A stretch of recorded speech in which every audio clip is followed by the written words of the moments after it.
Olá, torcida botafoguense. Estamos aqui mais uma vez com vocês para apresentarmos o programa sobre o Estatuto do Clube. O programa será dividido em dois blocos, o primeiro para falarmos do Estatuto em si e o segundo para responder as perguntas encaminhadas à nossa produção. Muito obrigado, Lília. Saudações alvinegras a todos, os botafoguenses que estão nos acompanhando. Um orgulho estar aqui novamente. A gente vai começar a falar um pouquinho da estrutura do Estatuto do Botafogo. Ele basicamente hoje é dividido em 4 grandes blocos, digamos assim, que é o bloco introdutório, que fala dos objetivos do Botafogo, né, enquanto instituição. O segundo bloco, que fala dos direitos e deveres dos sócios, explica como se compõe o quadro social do Botafogo. O terceiro e talvez mais importante bloco, que fala dos poderes do clube, né? Ou seja, toda a sua estrutura administrativa e de gestão, né? Incluindo aí como é formado a diretoria, a presidência, vice-presidências. E, por último, a organização administrativa, onde você tem ali as regras de orçamento, por exemplo, e de estrutura organizacional geral. Ok? Vamos em frente, amigos. Olá, torcedor alvinegro. Minha cordial saudação alvinegra a todos vocês. Em prosseguimento ao que o Edson expôs sobre o Estatuto, vamos abordar o primeiro item do Estatuto, que é da organização, da Constituição do Botafogo. O Botafogo é uma entidade esportiva sem fins lucrativos, constituída por sócios com deveres e obrigações. Abreviando um pouco, já esse segundo item, nós abordaremos justamente os tipos de sócios que constituem o Botafogo. São os sócios titulados, são aqueles sócios com relevantes serviços prestados ao Botafogo, que fazem parte do corpo permanente do Conselho, veremos mais adiante. Os sócios proprietários, os contribuintes, os sócios honorários, que são personalidades não integrantes do quadro social, mas que por honraria e por méritos de relevantes e inestimáveis serviços prestados ao Botafogo passaram a constituir o quadro social. Os sócios atletas, que são todos os atletas federados e que praticam esportes durante o período em que são sócios atletas ao Botafogo. E tenho certeza que nessa próxima reforma nós teremos também a inclusão do sócio-torcedor, mediante determinadas condições, determinados pré-requisitos que farão do Botafogo retomar o seu lugar de destaque no cenário nacional. Dando sequência ao que o Luiz Otávio iniciou em relação aos títulos do Estatuto, o terceiro título são os poderes do clube, que são divididos em Conselho Deliberativo, Conselho Fiscal, Junta de Julgamento e Recursos, Conselho Diretor e a Assembleia Geral, que compõe todos os sócios, proprietários, contribuintes e titulados do clube. É o poder maior do clube, a Assembleia Geral, e ela se reúne basicamente de 3 em 3 anos hoje, justamente para a eleição do novo Conselho Deliberativo e dos novos presidente e vice-presidente geral do clube.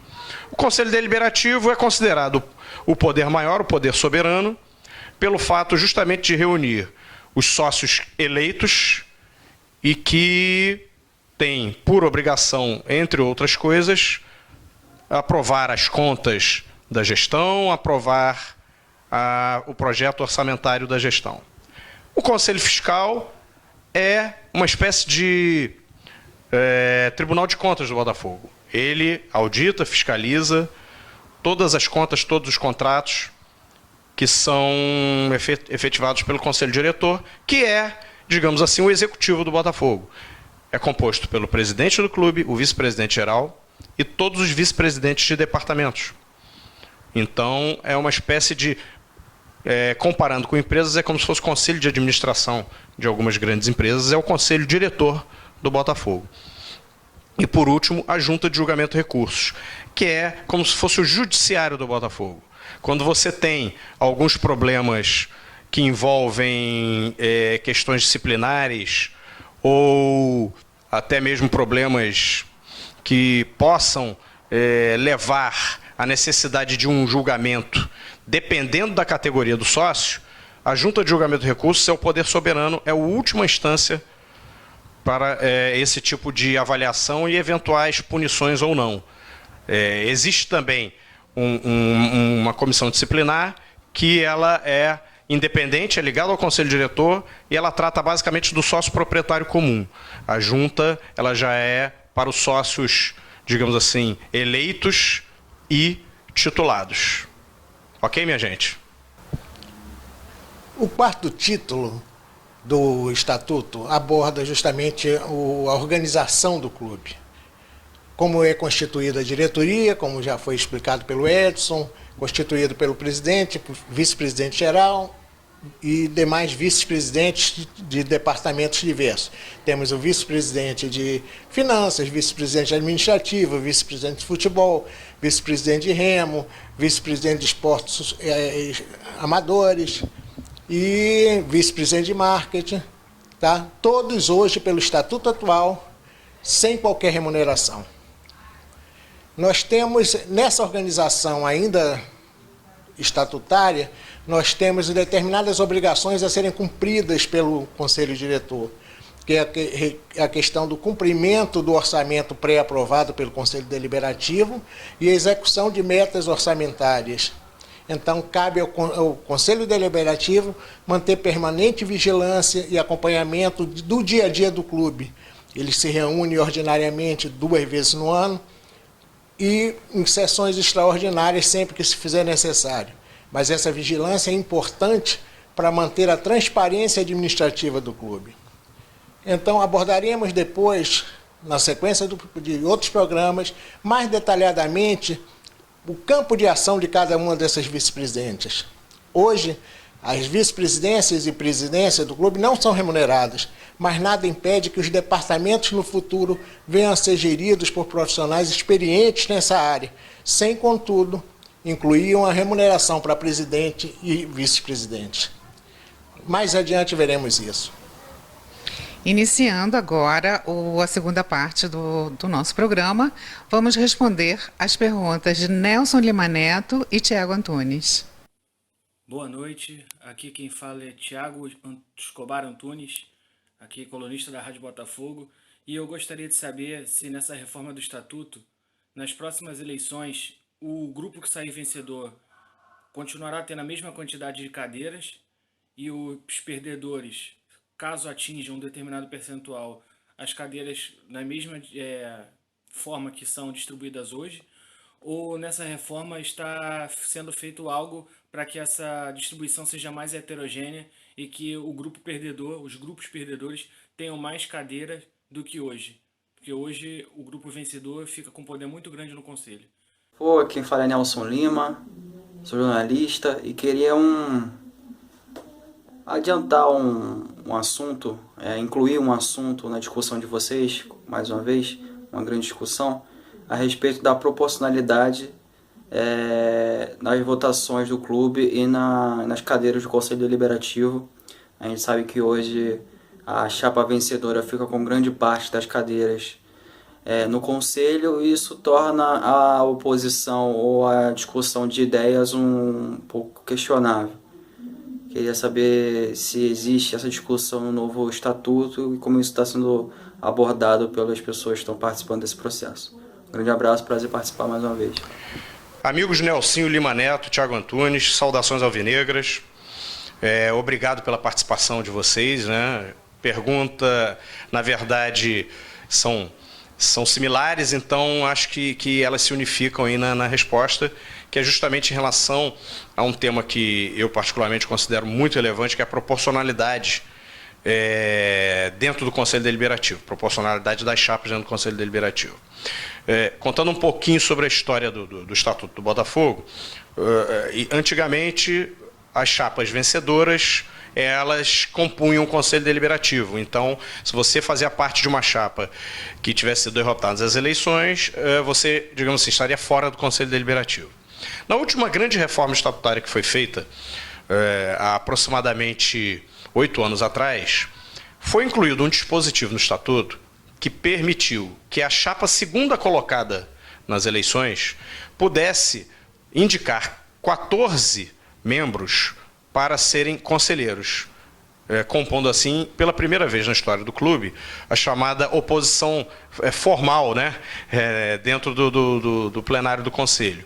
E desses 14, além disso, um deles seria indicado para compor o Conselho Fiscal e um para compor a Junta de Julgamento de Recursos. Este modelo, que é o modelo em vigência no atual Estatuto, ele, por exemplo, permitiu que eu, fazendo parte de uma chapa derrotada nas eleições anteriores a essa última, pudesse fazer parte do Conselho Deliberativo como um dos 14 indicados pela minha chapa.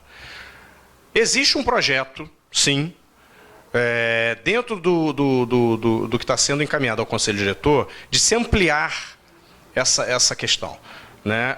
E em mais de 100%, digo eu, dos membros a serem indicados pelas chapas derrotadas. E mais, o modelo de estatuto atual, ele prevê que apenas a chapa segunda colocada tem direito a membros no Conselho.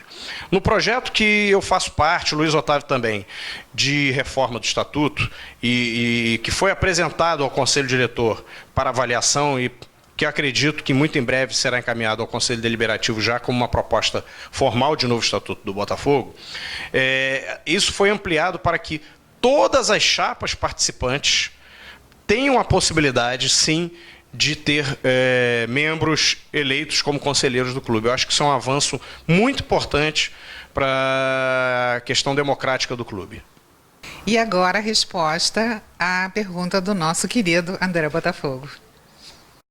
Muito boa noite, eu sou o André Laranjeira, sou sócio proprietário, sou conhecido aí pela galera como André Botafogo e faço parte com muito orgulho da direção aqui da radiobotafogo.com.br. A minha pergunta é bastante simples. Eu gostaria de saber se há, dentre as alterações que serão propostas para o Estatuto, alguma cláusula, item ou texto que valha, impossibilitando que as futuras administrações do clube sejam tão lenientes com a falta de resultados apresentados pelos responsáveis das principais pastas na gestão do clube. Ou seja, algum item que proíba o corporativismo, o paternalismo, advindo de tratos externos, como, por exemplo, promessas de campanha. Essa é a minha pergunta. Desde já parabenizo pelo excelente trabalho de vocês. Um grande abraço. André Botafogo, tudo bom? Saudações alvinegras. Sua pergunta é bem interessante. Eu entendo que vão existir aí, no novo Estatuto, pelo projeto que a gente está apresentando, dois enquadramentos nisso que você está falando. Primeiro é a questão da proporcionalidade do Conselho, onde está se propondo o aumento, na verdade, da participação das chapas derrotadas. Isso, obviamente, faz com que o Conselho seja mais heterogêneo, seja mais democrático e o debate e a própria cobrança em cima do Conselho Diretor seja maior. Eu acho que esse já é o primeiro fato para diminuir essa leniência que você cita. O segundo fato, já adiantando um pouquinho o que está no nosso projeto, que está sendo encaminhado ao Conselho Diretor, a criação de um item novo, um mecanismo novo que não existe no Estatuto atual, que é o plano de metas, que seria justamente você, ao início de uma gestão, você determinar, esse plano de metas teria que ser, obviamente, aprovado pelo Conselho Deliberativo. Esse plano de metas seria, digamos assim, o norte da gestão, de toda a gestão. E ela teria que seguir esse plano de metas, obviamente, podendo ter alterações durante o percurso, mas também com a aprovação do Conselho Deliberativo. Com isso, você faz com que a gestão ela seja obrigada a seguir um determinado norte, um determinado caminho, que o Conselho Deliberativo vai aprovar esse caminho e vai, naturalmente, fiscalizar se as ações estarão sendo feitas de acordo com o plano de metas estabelecido. Eu acho que isso é um avanço interessante, que vai permitir ao clube, digamos assim, uma modernidade em sua administração de uma forma geral. Tá bom, André? Um forte abraço para você, ok? Chegou a vez da resposta à pergunta de Davi Nunes, o Gajo. Fala galera, saudações alvinegras, abraço glorioso a toda essa nação, juntos e embolado pelo fogão. Bom, queria aproveitar que agradecer o Luiz Otávio e o Edson Júnior pela participação, né, nesse programa sobre o Estatuto e deixar aqui uma pergunta. A gente tem visto algumas decisões sendo tomadas ao longo da vida do Botafogo, decisões tomadas apenas pelo presidente ou por um grupo de pessoas.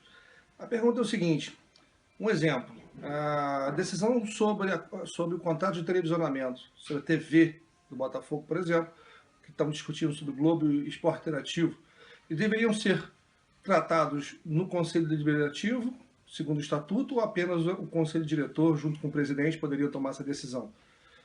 Usando o exemplo do São Paulo, o São Paulo levou isso no Conselho Deliberativo. Por exemplo, Palmeiras também está levando e outros clubes também.